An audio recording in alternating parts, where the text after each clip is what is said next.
And what's up, everybody? I'm back with another movie review. Yes, movie reviews have returned temporarily. And today we are reviewing one that just came out. It is Five Nights at Freddy's 2. Um, Obviously, mostly based off of Five Nights at Freddy's 2, the video game that came out a little over 10 years ago now. But the movie just came out. And I saw it with Jeffy and Darkwell. And we had our own thoughts coming out of the theater, but I was not really expecting to see all the hate for the movie. It's not getting very good reception. It's only has 13% on Rotten Tomatoes. And a lot of critics are calling it like a terrible movie. Even like Critical's calling it terrible, as well. And guys, I gotta be honest, I don't think that hate is justified. And I'm going to explain why. So, do got a lot of thoughts on this movie. Let's just jump right into it, shall we? I have to say, first off, that...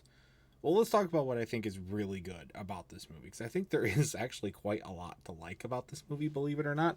Obviously, it's, again, a huge fan service. There's a lot of Easter eggs. There's, the set pieces look amazing. The animatronics look incredibly good, especially the withered ones look amazing. But the toy ones look good too, and you got the original ones coming back as well. Those look awesome. So I was really, really, really happy to see all of that, which is really, really good. There's references from FNAF. There's two FNAF 4 references in here. Circus Baby. And no, that wouldn't be this bad be sister location, right? Yeah, the sister location references a Circus Baby, which is in there for like 3 seconds, but they built the whole thing for her, which is weird. And then there's a little one of the music boxes is Ballora. That was pretty cool. But there's like a Shadow Bonnie thing in there that I didn't even see when I watched it. Saw it on social media afterwards. So there's a lot of cool looking set pieces, cool looking fan service and stuff like that. The other location that they go to in this movie. A lot of stuff like that too, which I really, really, really enjoyed. But also just a lot of good fan service moments. They did the with the little stuffed Freddy toy. I was dying laughing. I cannot believe that they did. I cannot believe that they put that in this movie. But I'm so happy that they did. There's so many other really, really cool points of fan service. That's something that I thought they did pretty well in the first movie, and it's done just as good, if not better, here. And chopped up by the fact that Mike actually plays the game. He actually plays FNAF 2 during the climax of the film, and it is, well, I guess it wouldn't really be the climax, but close to the climax of the film. He actually plays the game. It's so good. We were like cheering up and down when he started playing the game, and he played it pretty legitimately. Like, they got all of the stuff correctly, like how the animatronics are supposed to work. They got the mask, the vents were correct, which I was very surprised about, but it was really, really, really welcome. So I'm glad they paid attention to that detail, because they knew that a lot of fans of the games were going to go see these movies. You kind of have to expect. So I'm glad that they put that level of thought into it. It was really, really nice. But also, like, this movie was still rated PG-13, but I thought the kills, I thought there were more kills, and B, they were more intense kills, which was pleasantly surprising. There was a lot more jump scares. Everything was a lot more tense. And I thought the kills were like, you got fucking Dennis Nedry in this movie, by the way. Dennis Nedry Newman is in this movie. And you knew he was gonna die from the get-go. But his kills really good. The ghost hunter people, the TV people. By the way, one of them is the girl from Young Sheldon, which she's in like everything. Can we cut her a break? She's still only like a teenager, right? Like, let her go to college or shit. Anyway, she's in this movie, and those 3 kills are done really, really well as well. And then of course you have the final fight with the old animatronics versus the new animatronics. That was really really awesome. I was very pleasantly surprised with that one. So it was, yeah, really really really good stuff there. But I think the part that I enjoyed the most was the biggest risk they took, which was the stuff that they did with the marionette. Um, I think a lot of people were very excited to see what they were going to do with the puppet in this movie, and I have to say that they did a really good job with it. They did. I Now a lot of people. This is gonna be kind of a minority opinion here, but I really really liked the body horror taking over the body, transforming people into the puppet thing. I really like that. A lot of people don't. It's not something that happens in the game. There's none of this like wireless control. The animatronics like possess the animatronics as the puppet thing. They got the kind of the lore behind the puppet done pretty well, with that opening scene, which I thought was really really good. But the rest of it is, they kind of went off a little. They Out of all the parts about the movie, I think that was where they went most off the rails, and I liked it. It was really well done, in my opinion. And added another horror level onto it. Because without that, yeah, they could have still made it pretty good with the puppet, but I think that's really, really, you could tell that the puppet was their passion project. It's the animatronic that gets the most kills. It does pretty much all the work in the movie. I wouldn't say it gets the most screen time, but it's definitely behind everything.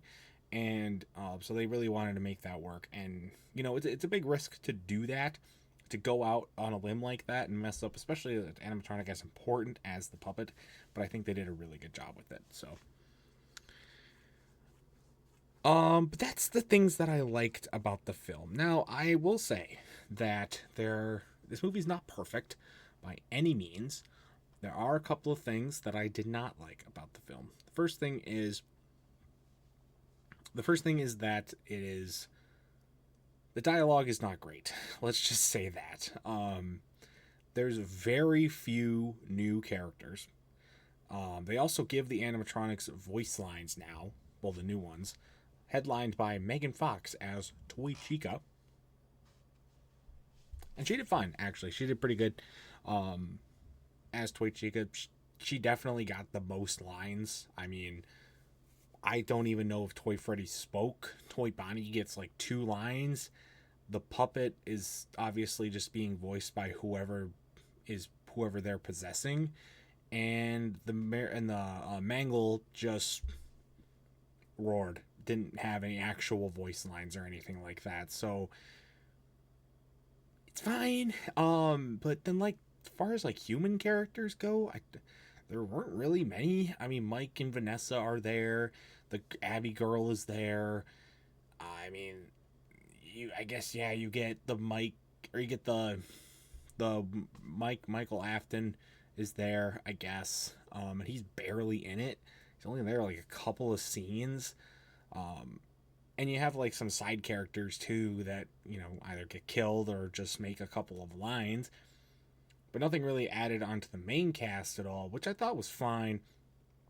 But it didn't really. But like when they have this mostly the same characters, you expect there to be a little bit more character development, and there wasn't really any.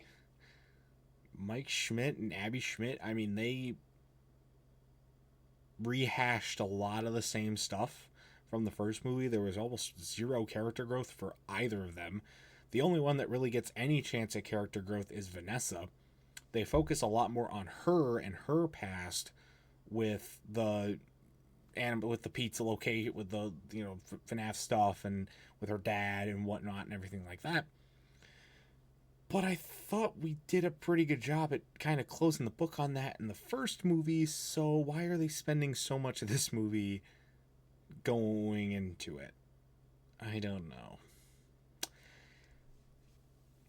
Even so, I don't feel like we really accomplished anything, because of what the other part of this movie that I really don't like the no new characters. Okay, fine. You have the animatronics. They're obviously the stars of the show here. The main cast is fine. I can live with that, all right? The part that really bugged me and got to me was the ending of this movie.